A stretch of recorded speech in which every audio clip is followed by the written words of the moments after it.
G'day, Dylan O'Donnell here from Byron Bay, Australia. I take photographs of space, and I've been working with Rick from Polaris, a metalcore band from Sydney, Australia, on a space metal project using the Intel Evo-based HP Spectre laptop. It's a journey, a creative journey that I'm going to take you on. So far, I've been processing images, using this to run the Observatory. It's been really fantastic. And Rick's been showing me some amazing stuff with his guitar and audio processing on the laptop. Today I'm going to show you how I'm editing my images a little bit differently. Because this is a creative project, I'm not just doing straight scientific based representations of these images from space. I'm trying to trick it up a bit. I'm trying to animate them. I'm trying to add in some special effects, really make it more music video like. I've been using Adobe After Effects for this, and I think the effects are really quite cool. One of them in particular that I did with a black hole was really interesting. Anyway, join me as I show you how I'm doing some of these special effects. I'm gonna go watch Polaris play live in Coolangatta, and I'm gonna take a trip to Sydney to visit Rick and see how he's going with the song. My name is Dylan O'Donnell, and you're watching Star Stuff.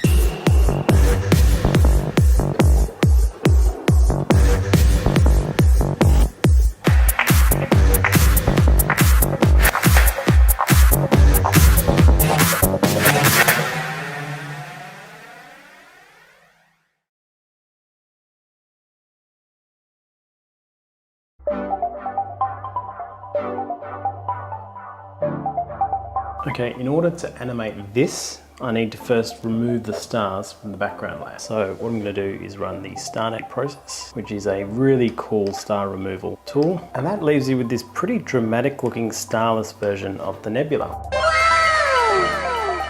But now we need to get the stars on a separate layer. And for that, I'm going to use Photoshop. First, I'll save this off. Now I'm going to open up both the starless and the starry version. What we want to do is subtract this from the star version so that we end up with a layer which is just stars. So first I'm going to copy this star layer and dump it in as a new layer. Just copy and paste. Now we have two layers here, one with stars and one with everything.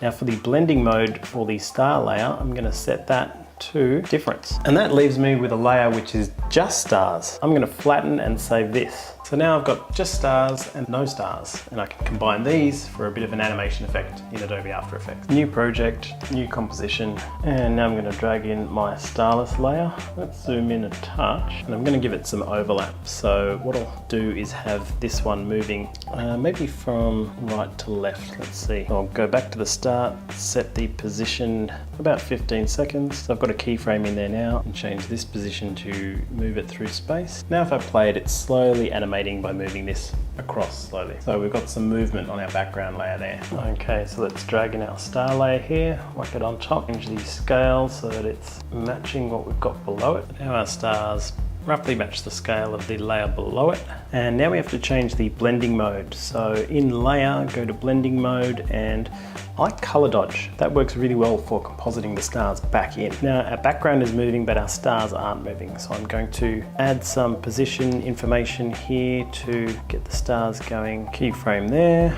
and a keyframe at the end. What I'll do is maybe add some scale as a keyframe as well. Yeah, that's looking pretty cool. Okay, so I've played with the position to keep that bright star locked onto that bright area, but the rest of it scales up quite dramatically. So it looks almost like you're flying sideways through the star field.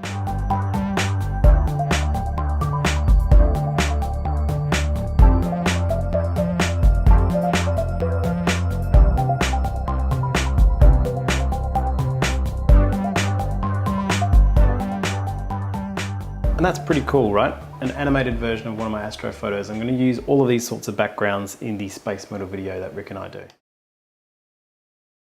And so it was that Sunday night that I headed north. Not technically guided by the North Star, although I have a feeling I may have been the only person in the room that night who knew where the North Star was in relation to the stage. It was actually just under the ground below the stage. But above there, a wild Rick Schneider appeared with his band Polaris. And as I looked around the room at all the people stood shoulder to shoulder, I realised how much I'd missed this. I hadn't done this for 2 years because of the pandemic, and to stave off insanity as an astrophotographer, I was used to just going out and seeing live music all the time.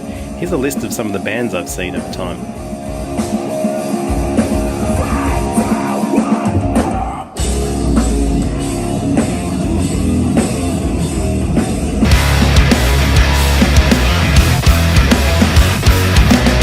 One of my friends actually commented on the video saying, Oh my god, they're actually touching. It was a really good night, and I'm completely deaf, I'm pretty sure. And now it's my turn to head down to Sydney and see what Rick's up to.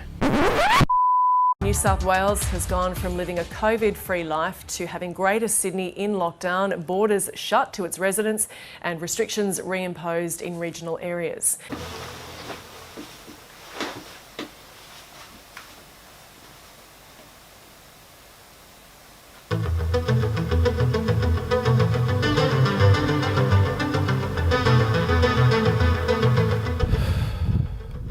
I should be in Sydney, but I'm not in Sydney. I'm stuck here in Byron Bay. Sydney's locked down, the Gold Coast is locked down, so I just have to keep being creative here, going slowly insane. Rick has sent me a arrangement of the song, and I wish I could share it for you, but I can't, and I won't do that here. I'll wait for the big reveal at the end. But if you do want to see how it's going, check out Rick's Instagram channel and his IGTV, and you'll get a taste of what's coming. I really want to tell a story with the video, not just make it a slideshow of my pictures to really cool music.